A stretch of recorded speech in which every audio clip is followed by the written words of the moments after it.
Hey guys, welcome to another episode of the Scoop Zone. This week is just Keith and I, and we're going to be talking about some major geekosity news. We're going to talk about Netflix's Sandman and why John Constantine isn't there. We're going to discuss Warner Brothers Discovery wanting to replace Amber Heard with Emelia Clarke. We're going to discuss some X-Men news, Wolverine news, some Doctor Doom news, as well as some information we heard about The Thing appearing in She-Hulk, and the new name for, of course, Jessica Jones. And then the last bit of news will be Punisher news, and then we'll end our show. So sit back and enjoy the Scoop Zone.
Hey guys, welcome to Scoop Zone.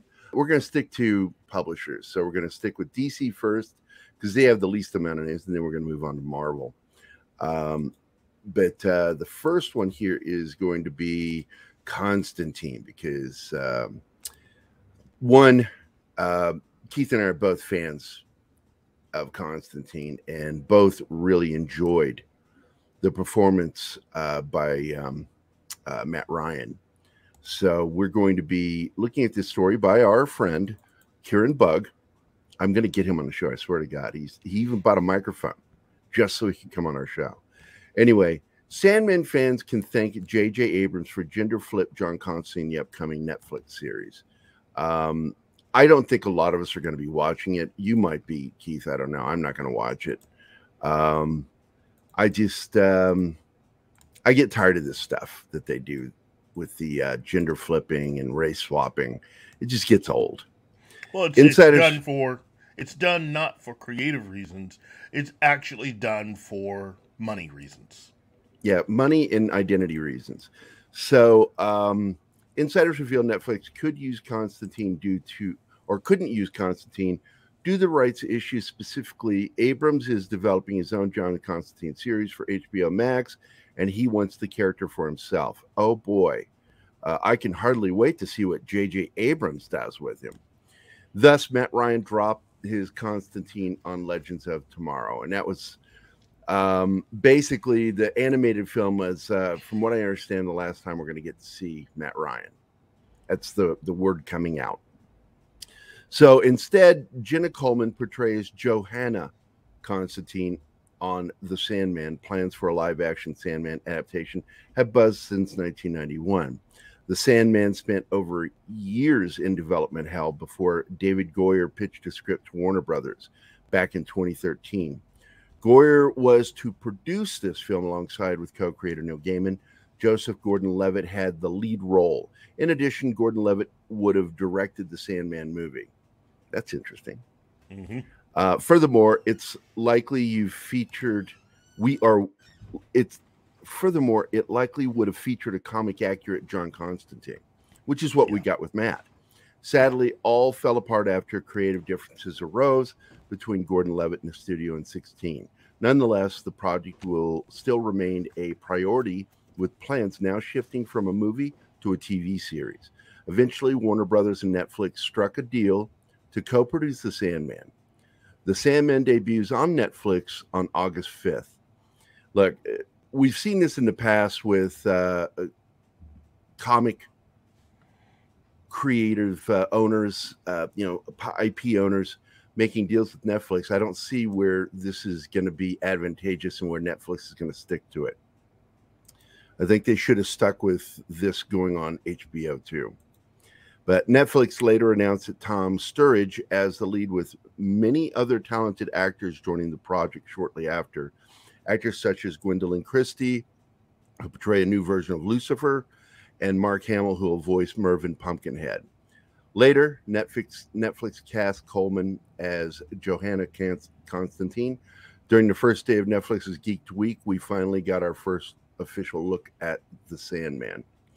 No doubt there will be much confusion. After all, many assumed Coleman was always set to play the famous anti-hero, but she is actually playing two different characters, both of which now have the same name. Johanna was, in fact, an ancestor of John Constantine from the 18th century in Gaiman's original comic. That will still be the case in the Netflix series, so then it's not gender flipping. Okay, I don't know. The series, but now with Coleman playing both ancestors and descendants, oh, that's the problem right there.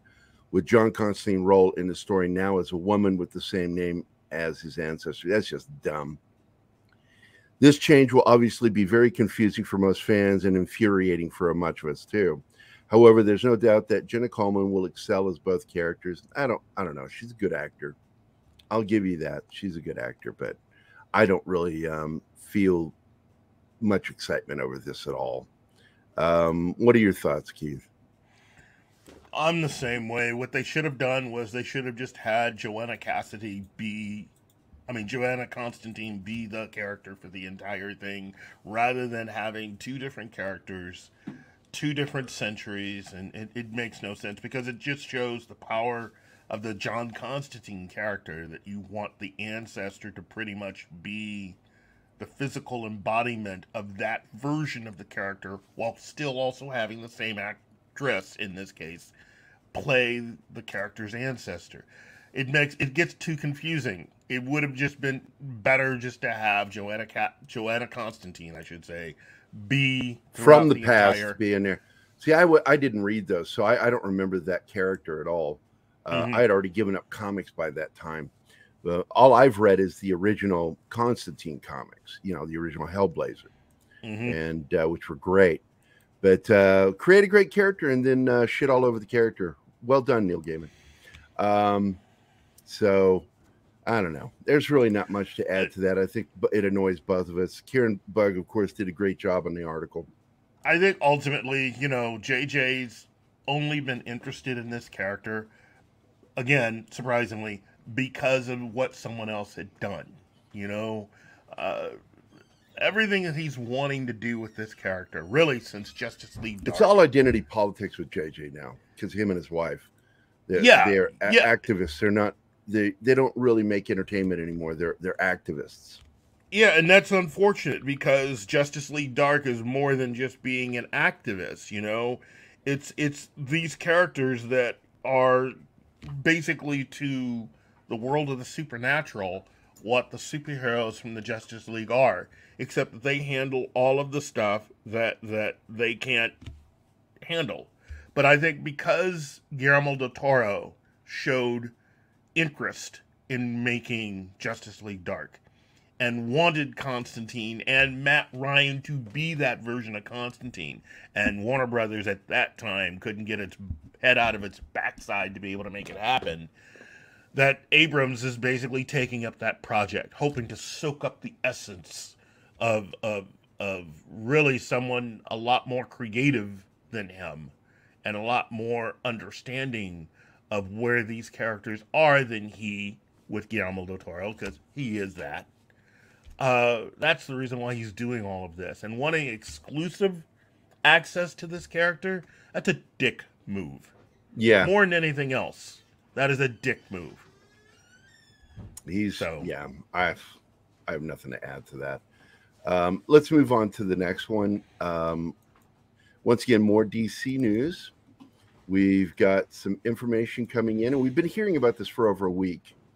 That because Mikey's been talking to us in private chat with Midnight's Edge about Warner Brothers Discovery is wanting, and Zaslov in particular loves the Mother of Dragons. He's a fan of the series Game of Thrones. And so he is really wanting, and they're all pushing for Emelia Clarke to replace Amber Heard as Mira, which they should have done a while ago. But here's the article. Who wrote this? Oh, this is written by Joy Lynn and Mikey. So Warner Brothers Discovery wants Emelia Clarke to replace Amber Heard as Mira, according to Small Screen. This isn't the first time it's been discussed. See what their source had to say below. They discussed it even before the Johnny Depp defamation trial. It appears that fans aren't the only ones who think that Momoa has more chemistry with Emelia Clarke than with Amber Heard. Absolutely. Even during the trial, DC Films president Walter Hamada's statement indicated that Momoa and Amber Heard's lack of chemistry had executives worrying. Hamada stated, quote, "It was the concerns that were brought up at the wrap of the first movie, production of the first movie, which is the issue of chemistry. Did the two have the chemistry? I think editorially they were able to make that relationship work in the first movie, but there was concern that it took a lot of effort to get there. And would we be better off recasting, finding someone that had a little bit more natural chemistry with Momoa and move forward with the actor," end quote. And I find this interesting that he makes this statement after the fact of all this shit that went down. So I call bullshit on his statement, because not just it makes him look like an idiot. See, it's stuff like this. Your job, Hamada, would have been to work with them on helping to cast the right actress opposite him. That work should have been done before anything was even committed to film or digitally. Exactly, to say that now that you didn't realize anything until the wrap party basically means, well, what were all of you guys doing when you were looking at the dailies?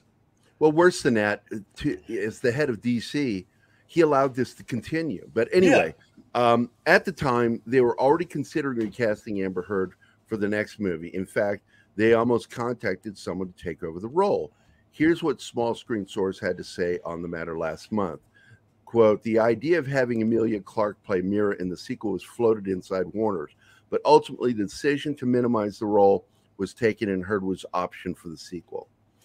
End quote. Things are way different now, more than ever since then.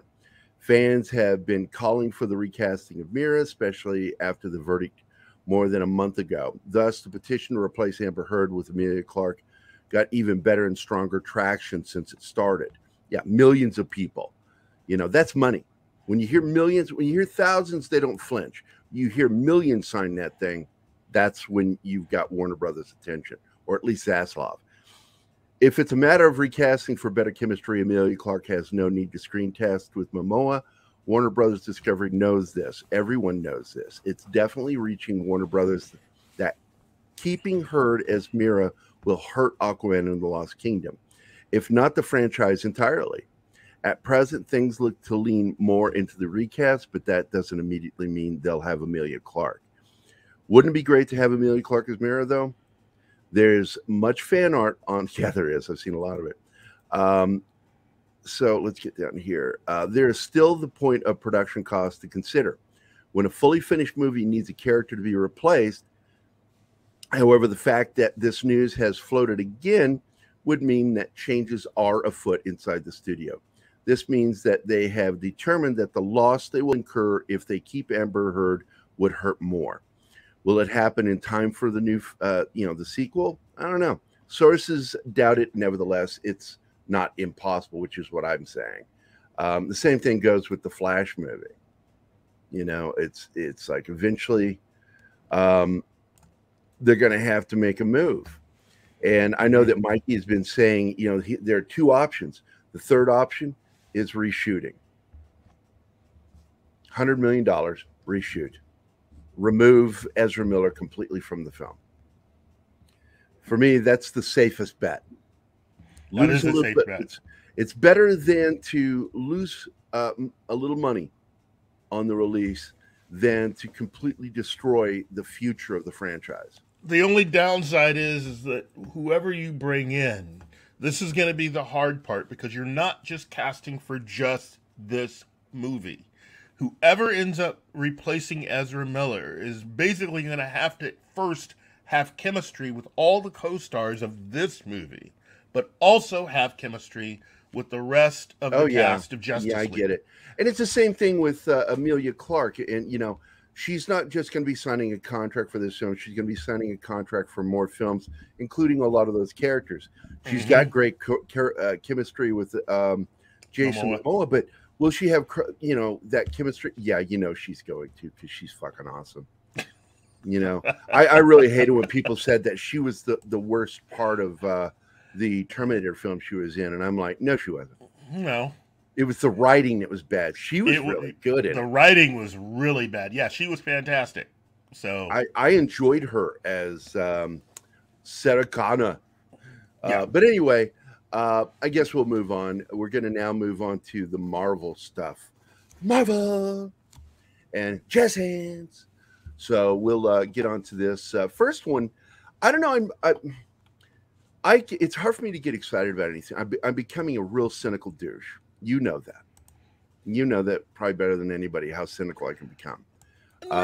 Because I just call nothing excites me when they bring up, oh, Daredevil is going to be in, oh, Kingpin, oh, Jessica Jones. We'll be talking about shortly. It's going to be Echo.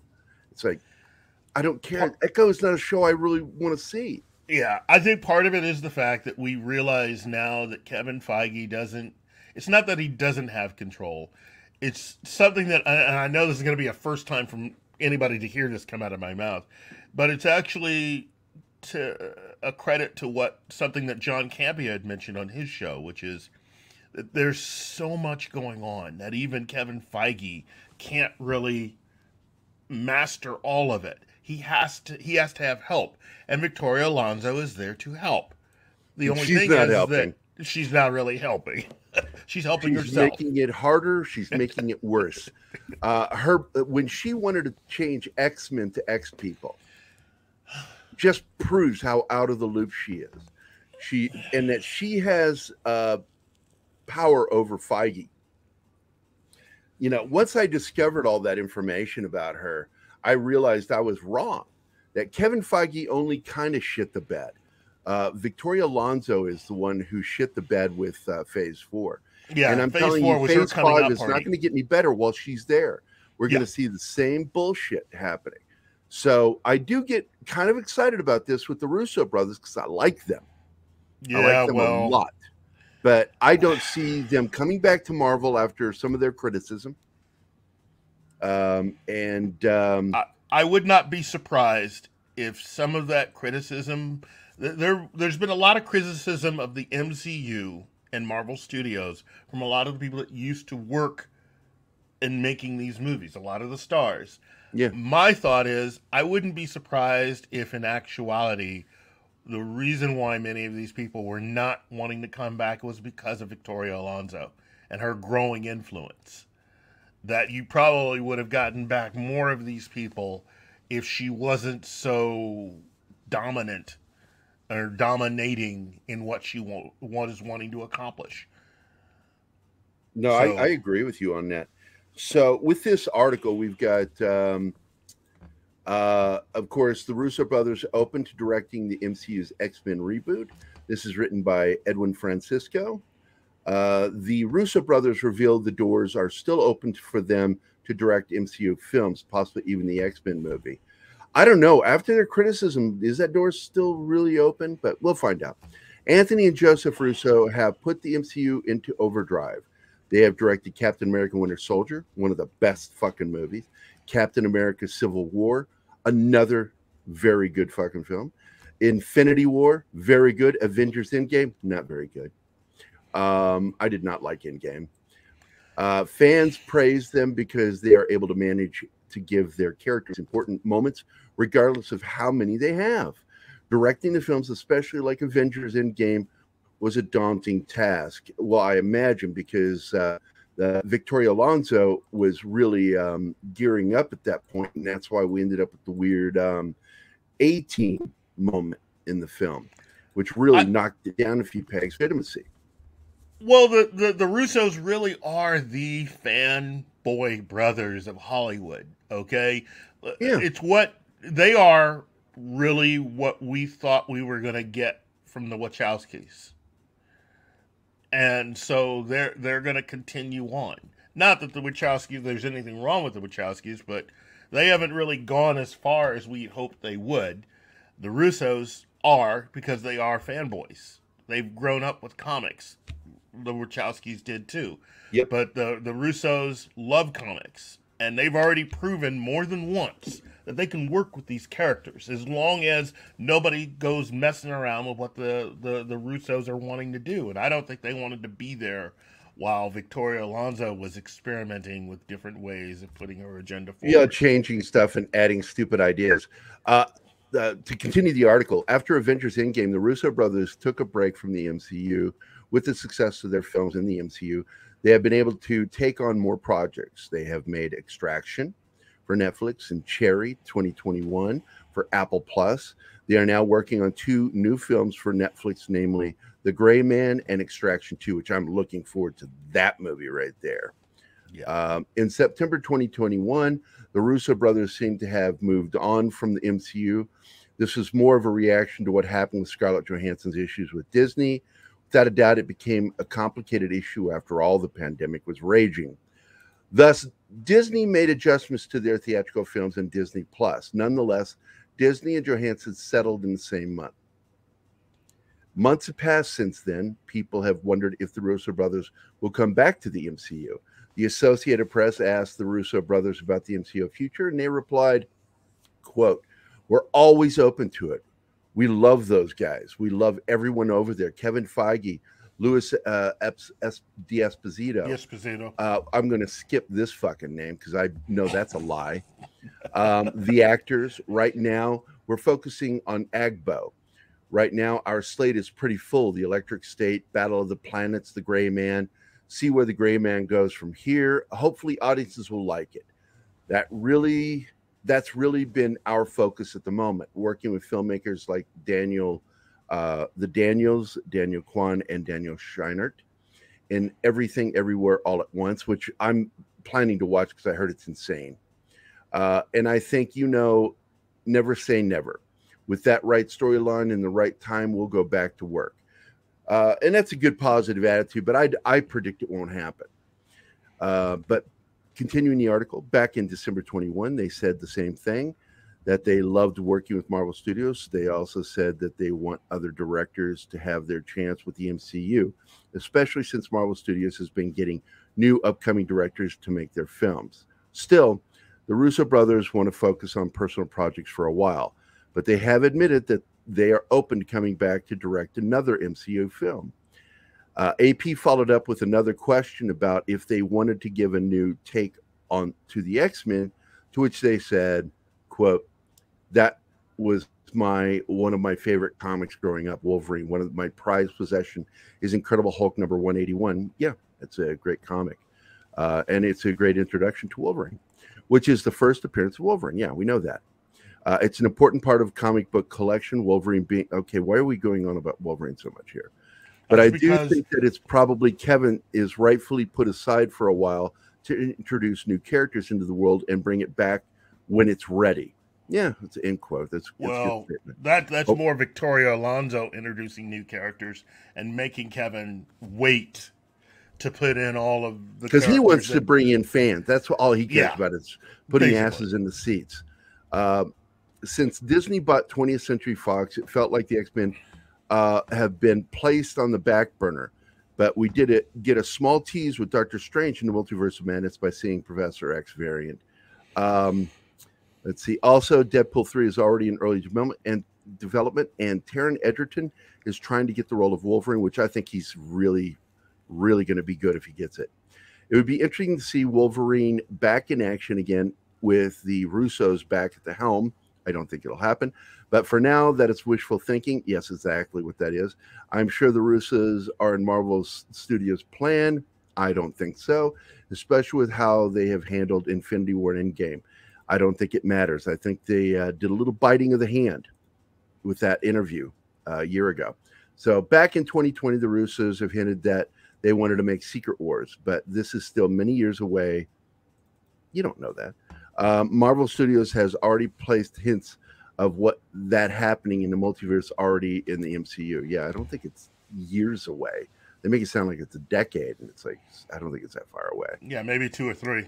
Yeah, 2 or 3 years tops. With all of the bleeding that they've been doing, and trust me, compared to the financial trajectory they were on at the end of Phase 3, this has not been a good phase for them. I still think it's possible for the Russo brothers to work with the MCU again, mainly because you have the board and Bob Chapek.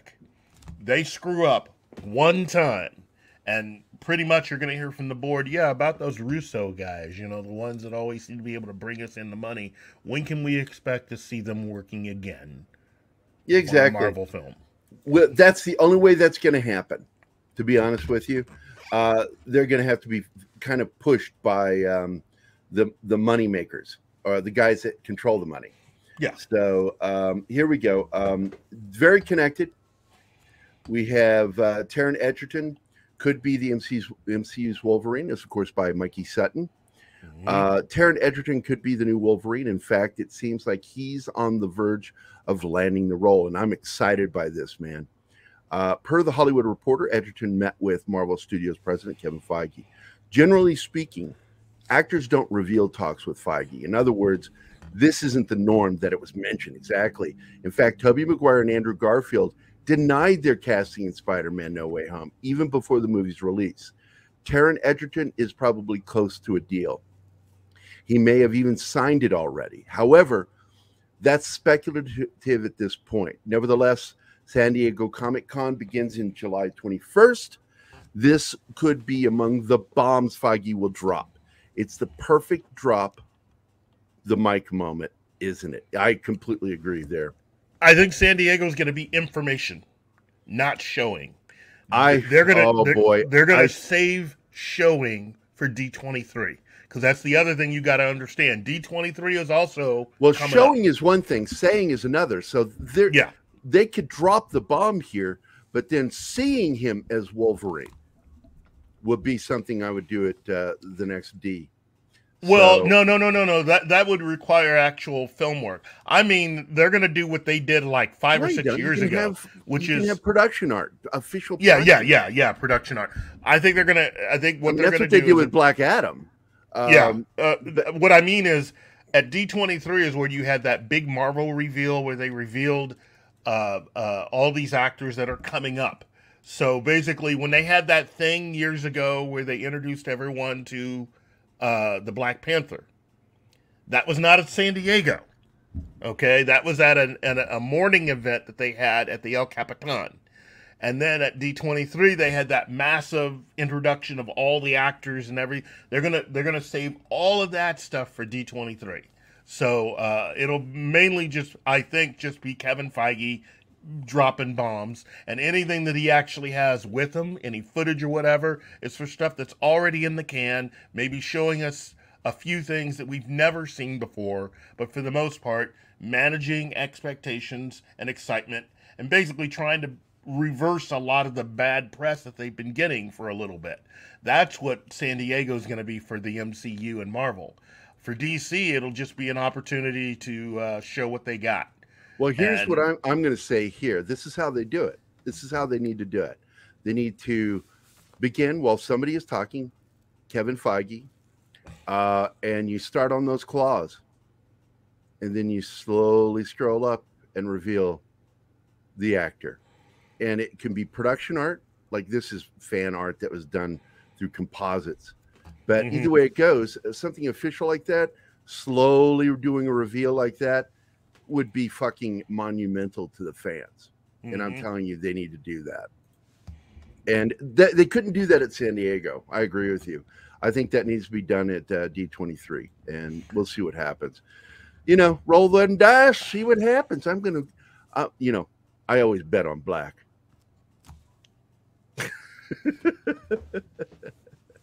But I am excited by Taron Egerton's potential for being the new one. And then this one's connected to, because a lot of people have been trying to tell us, oh no, John Krasinski was only hired for the movie. And I said, look, man, he just fucking quit Amazon. He didn't do it for a cameo. He quit Amazon because he wants to be the next Reed Richards. So no, he's not just in it for that one fucking Sam Raimi cameo. Where he gets spaghetti to part, real stupid death. Yeah. Stupid fucking death. But so this next story is definitely tied in. Let's pull this one up here. This is, of course, by Joy Lynn. She's a really good writer. Her and Kieran, and I really do like it when our friend Sil writes over there too. I wish you'd write a little more for him. And I also wish that Mike, you would hire a proof editor. So, but until that day, you'll just hear me stumble over things going, that doesn't make sense. Why do you use that word? Anyway, John Krasinski's cameo is a Doctor Doom Easter egg, and this is, of course, according to Joy Lynn. So director Sam Raimi reveals a Doctor Strange Easter egg that connects John Krasinski's Reed Richards to Doctor Doom. Raimi uncovers it in the commentary of Doctor Strange in the Multiverse of Madness. Of course, the Easter egg for Doctor Doom's existence is not John Krasinski's Reed Richards himself. Nevertheless, it proves that Doctor Doom exists in that universe, 838. What is this, Rick and Morty? Anyway, Scarlet Witch killed John Krasinski swiftly in the movie. Consequently, some fans felt that that either should have been quite a few or just simply fans. Some fans. They wondered what was the point. Well, Marvel Studios planted seeds again. John Krasinski will return as the MCU's Reed Richards. Dr. Doom will follow. Dr. Doom has been Fantastic Four's main villain in the comics. He is iconic. In fact, he helped inspire Darth Vader. That's very true. Dr. Doom learned mystic arts through Morgan Le Fay. The possibility of connecting with someone from the past became reality through Dr. Doom's time platform. And Doctor Strange, too, Richards entered the Illuminati's hall through a similar portal. That's right. In the commentary, producer Richie Palmer explained its roots in Fantastic Four comic books via inverse. He said, quote, the detail of the teleportation device he uses to get into the scene is something we took from the comics. That's Dr. Doom's time platform. Yeah, I just got goosebumps, dude. I really did. I'm sitting here with fucking hair standing up on my arms. That got me really excited. Marvel Studios has long-range ambitions for Dr. Doom. He'll be among the big bads in Secret Wars. He should be the big bad. Yep. So here we go, man. Moving forward, despite the stupidity of a lot of those scenes, you know, God, some of those scenes in the movie were just so bad. And you can tell that they were probably thought of on the moment and shot quickly. You know, you always need people like Script Doctor and I were just talking about it. You have to have critical people sitting there always thinking logically. And I've had complaints about me taking so long on writing some of my scenes. And I said, because I'm trying to logic them out. Because there's always going to be a few, not one. There's always going to be quite a few assholes like me that go, well, that doesn't make sense. Why did he do that? And there was nobody doing that with Doctor Strange in the Multiverse of Madness. Mm-hmm. They had nobody asking logic questions. Nobody in the editorial part of the filmmaking process was asking logic questions. And that's why the movie had so many fucking problems. I enjoyed 80% of it, but that doesn't mean 80% of it was great. It was just enjoyable. I would say 65% of it was good, and 35% of it had fucking problems. Yeah. Including logic. Logic was a major problem. I got irritated at how quickly Professor X was killed. They have this buildup to just a quick death, and that annoyed me. It's like, why are you spending so much time in the buildup and then just snuffing them really quick? Just, I don't know. I love Sam Raimi, but I think lack of thought. I like you was disappointed that those scenes didn't pop. That should have been the apex of what you were attempting to do. by having those characters in there, you shouldn't just have them to just be kind of a throwaway time waster for the Scarlet Witch. It should mean something. All Yeah, of it should that mean should something, and it should impact the audience. Yeah. It's just cannon fodder. It was cannon fodder, and you don't care about people in movies and in TV shows if you aren't attached to them, and you're not attached to those characters. So, yeah, Which has been my problem for a majority of Phase 4. Discovery also. Let's go to Star Trek Discovery, because you and I talk about this problem all the time, where you spend very little time building up a character and then kill them off, and then expect the characters in the show's emotional reaction to be ours. Mm-hmm. And it doesn't work that way. We need to care about them. So, but well, I don't know. Let's move on to this one. We got the Fantastic Four's The Thing rumored to be debuting in Disney's She-Hulk series. With the visual effects on her, I'm nervous about this, because the visual effects used on her in the show is not as good as what they're doing with Bruce Banner, because the Hulk's CG is as typical use, because they're using the models, I'm assuming, from the movies. So therefore it's easy to work with. But the stuff on hers goes back and forth from looking good to looking like what was it somebody said, and I'm not doing it because she kind of looks like Fiona from Shrek, but it really does have that plastic look of Shrek, like action figures rather than people. Yeah.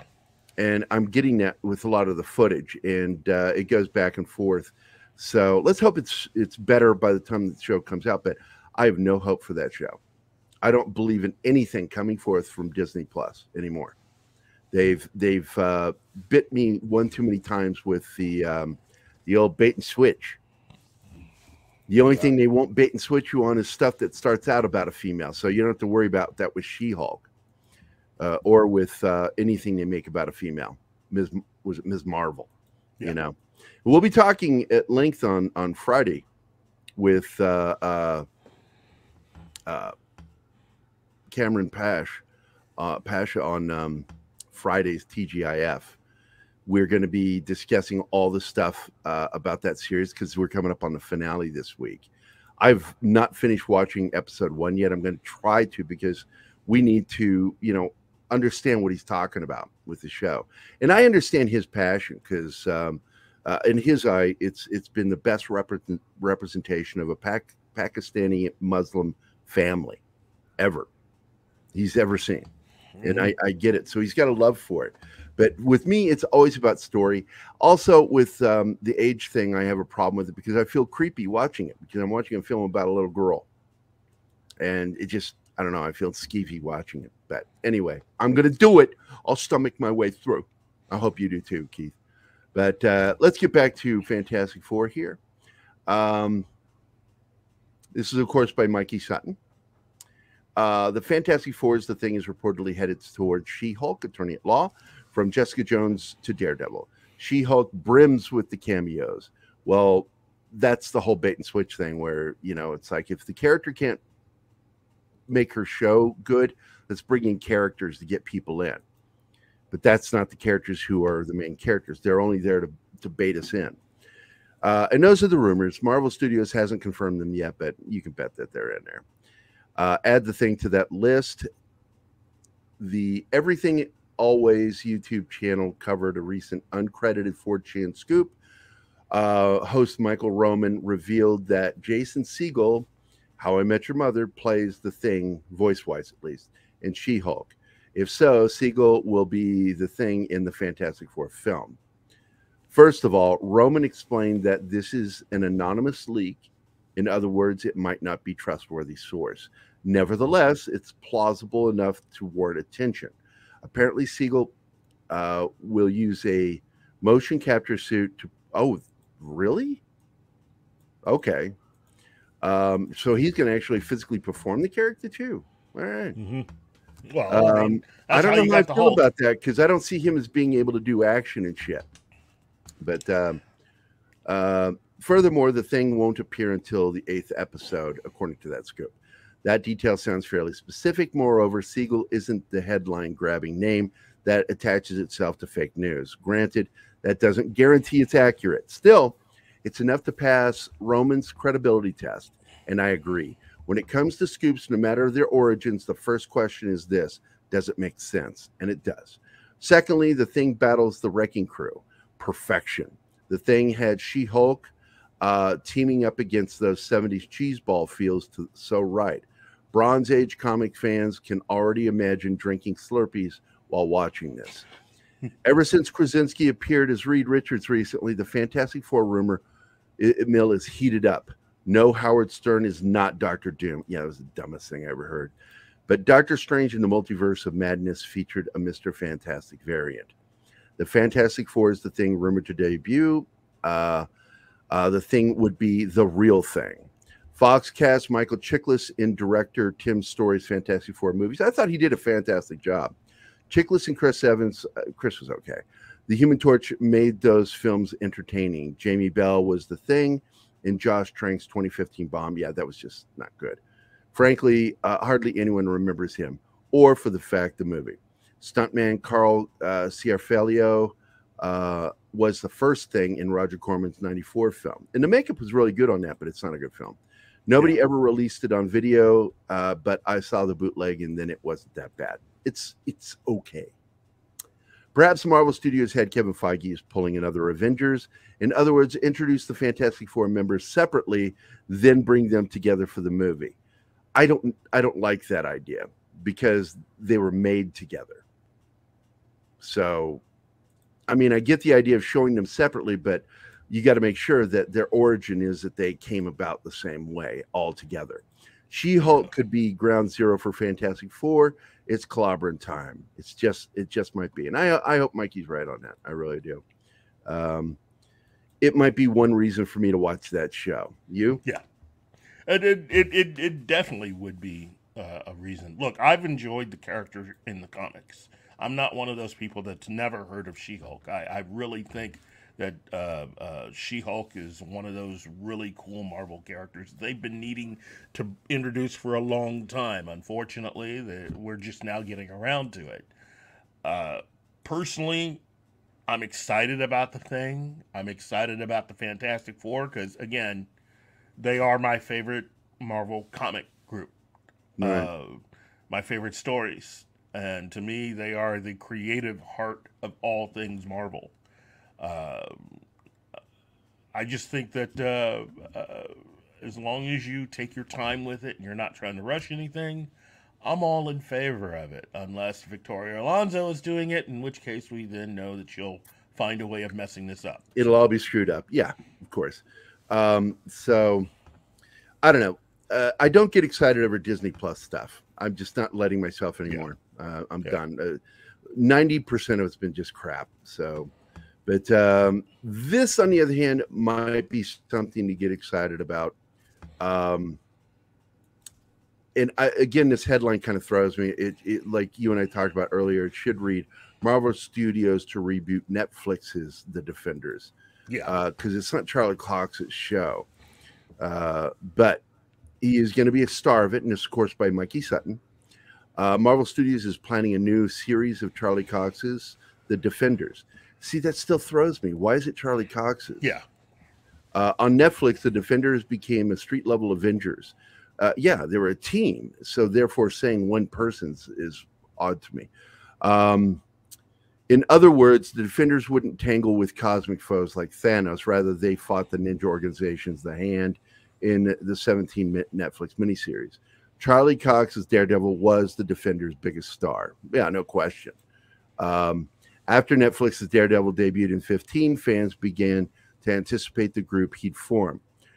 Kristen Ritter's Jessica Jones, Mike Coulter's Luke Cage. We might not even get him back because he's got a hit right now with that show, Evil.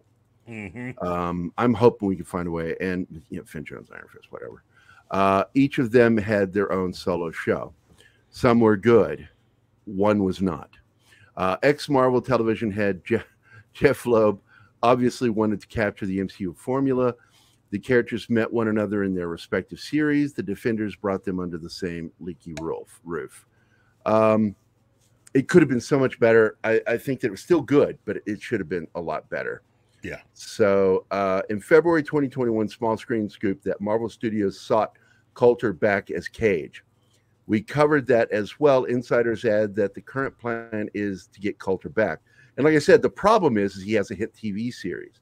So one, availability, two, price has changed. Both those things have changed. But they will be recasting Iron Fist. I think that's an obvious one because Finn, it was terrible. Eileen Jones is gone. Apparently that hasn't changed with the new Defenders. Marvel Studios is discussing the addition of a new character. Moon Knight's Oscar Isaac is a possibility. Ooh, I like that. Even though I didn't like the show, I would like to see a good iteration of that character, and it might happen with this show. But Echo is highly likely, and I don't care about that. No, Echo is not a great character. I think they would be better off having a cameo from Doctor Strange, which would echo back to the Defenders comics. Hi, you use the word echo. So, and I look, I'm like you. I've been burned one too many times by Disney Plus. There are ways they could do this that would be satisfactory and be exciting, but this is, look, I hate to say this. I think we're going to get more Victoria Alonso. She's going to find ways of sticking her people and fingers in everything. And putting Echo on this show is more about what she's wanting to do. Even though it may not have anything to do with the comic, I think I can see them or her wanting to put Echo on this show to help strengthen what she lacks. So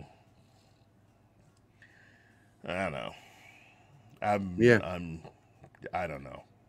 So yeah, I mean the problem always comes back to the same thing, Victoria Alonso. Yeah. So when it deals with Marvel, she is a real problem. Let's move on to this one because it's loosely connected, which is John Barenthal's The Punisher is being discussed for Marvel Studios' Thunderbolts movie, written by Edwin Francisco. Thunderbolts.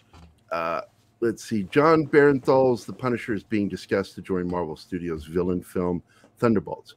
Marvel Studios' own Punisher series is still in the planning stages, but that doesn't mean that they aren't also planning the cinematic debut. And I'm hoping that this time they'll go more comic accurate with him going against organized crime.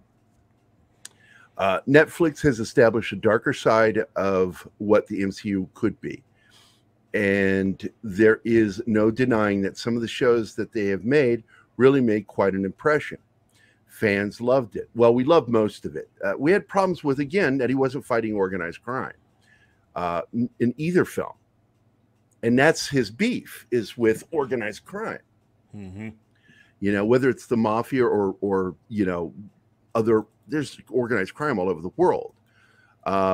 That's what he needs to be focused on instead of religious conservative groups. And what was the villain in the first one? I don't even remember.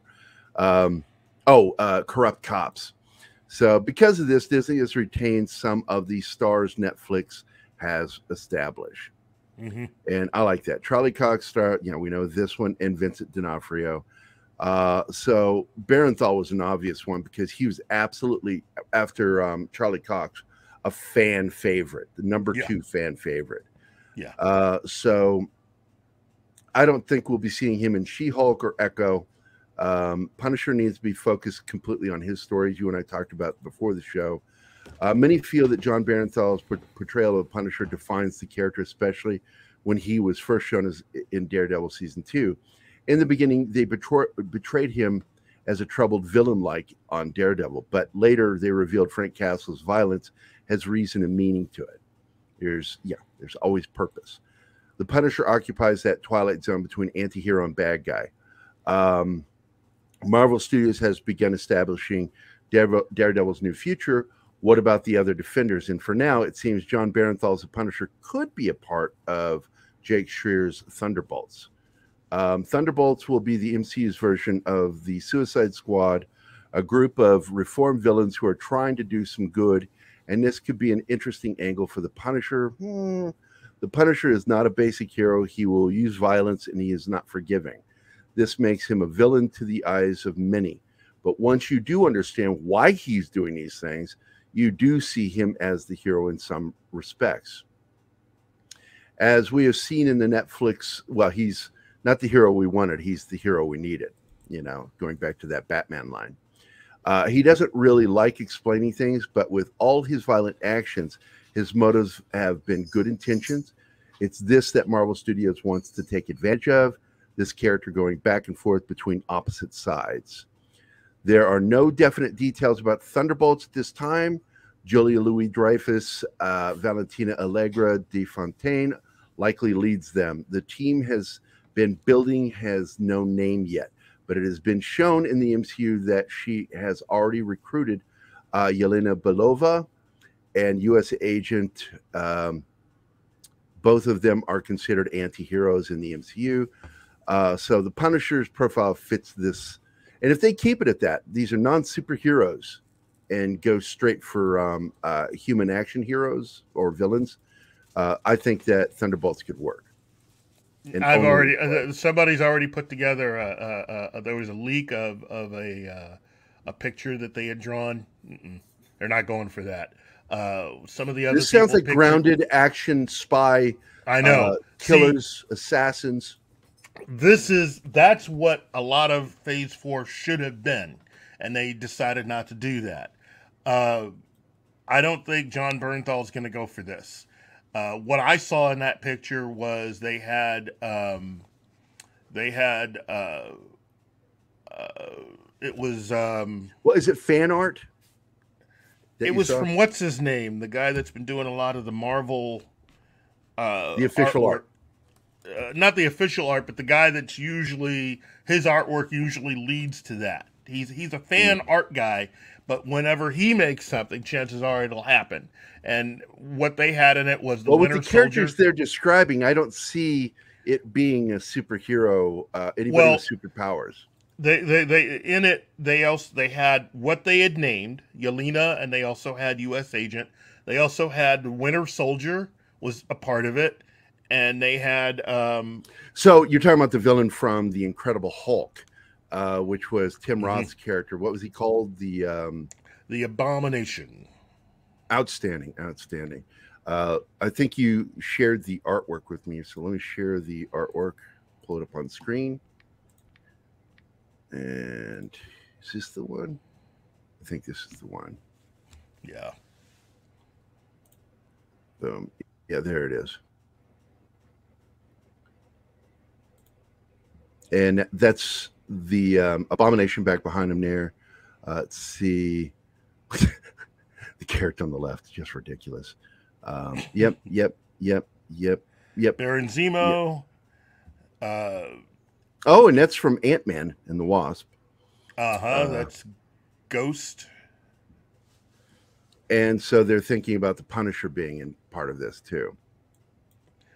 Well, that part is what I heard from here, but what I have seen is this is of course the always reliable Screen Rant. Yeah. The always reliable Screen Rant.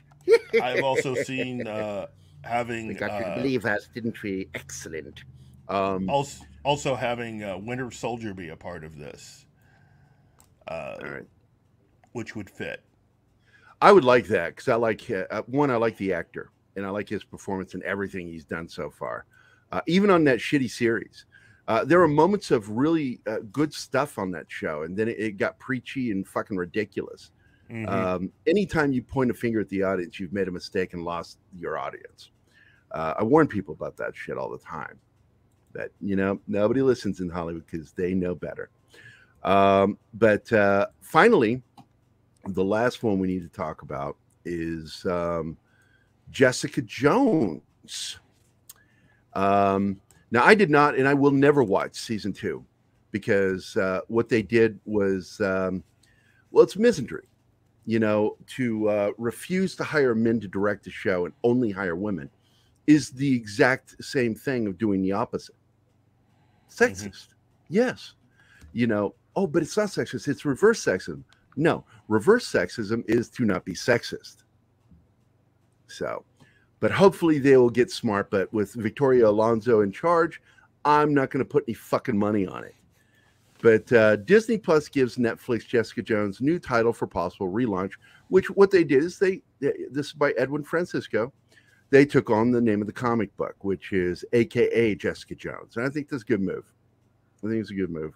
I think also, just hire the best director for the job. Stop doing this gender thing. Identity politics ruins it, Brian. Ruins. I kind of look forward to it because I like Kristen Ritter. Mostly because my daughter had a big thing about her because she was a fan of one of her shows called The Bee in Apartment 3 or whatever it's called. And she goes, I like her because she looks like me. And I'm like, oh my God, she really does look like Zoe. It's weird. So because of that, I really dig her because she reminds me of my kid. So insiders claim that Ritter will show up as Jessica Jones in She-Hulk Attorney at Law. Well, that's where you go. This show should be a launching pad for a lot of other shows. Yeah. My problem is it's so comedy centric that I worry about turning some of these characters into jokes, and I don't want that. But Ritter has teased us with her look, which she's, by the way, in real life, a comic book fan. She was actually a comic book character in a comic long before any of this shit. Close to Jessica Jones back in March. She didn't say if she was filming anything or not, but fans went bonkers with speculation. Of course they did. So we'll see what's going to happen. I think it's a smart move going back to the original title. Yeah. Of the comics. So we'll see what happens. Once again, Disney Plus, not excited. I hope they just go ahead and just have the rest of her cast that was with her in Netflix join her. Because Hellcat was, we saw the beginnings of Hellcat, and that would be great to have. Well, I didn't see. I'm assuming you're talking about her in season 2 because I didn't watch season 2. Well, I mean, no, she's already in there. She's in season 1. The character that eventually, her best friend that kept telling her. Oh, her. Yeah, that's going to be Hellcat. Oh, okay. All right. And so she's in both seasons, and you saw the beginning of her becoming Hellcat in season 2. And so I think if they just start with that and have all those characters kind of grandfathered into all of this stuff, that's even better for them, but we don't know how they're going to do this. And again, with Victoria Alonso and Disney Plus, anything can happen. So, Exactly. So, well, I mean, that's it. We've gone through the news this week that we wanted to cover. I want to point out that Syl got hurt. I don't know what happened with Arwen. She's, I think she's just still dealing with family stuff right now. And then, of course, 24/7's moving. So he's had a rough time with internet and with moving. So I'm looking forward to them coming back because I miss them. Me too. But still, it's just you and me. That's how we started it. That's how we'll finish it. That's right. You know what? Just I like doing this with you, buddy. You're nobody better. Well, I gotta say, opinionated. You know what, though? As always, we wouldn't be here without these incredible scoops from Geekosity. Mikey Sutton nails it. And his crew. He nails it. I love Mikey. Wow. I'm telling you, the whole idea of doing this show has been because of our love for Mikey and what he's doing there at geekositymag.com. Yeah. So we wish them always the best. And because as long as they're fucking kicking ass, we're going to be kicking booty too. And until next week, this week is just Keith and I. And with that, hey guys, thanks for watching Pop Culture Minefield. If you've enjoyed the show, please make sure to like, subscribe, and don't forget to click the bell icon for updates on our shows and channel. Also, please leave a comment, and we'd like to know what you thought of the episode, as well as letting us know if there's something you'd like us to cover in a future episode. Don't forget that you can become a member of Pop Culture Minefield now Make sure to visit our membership page and merch store at popcultureminefield.com. You can always find Pop Culture Minefield on Twitter, Facebook, Instagram, YouTube, and Twitch.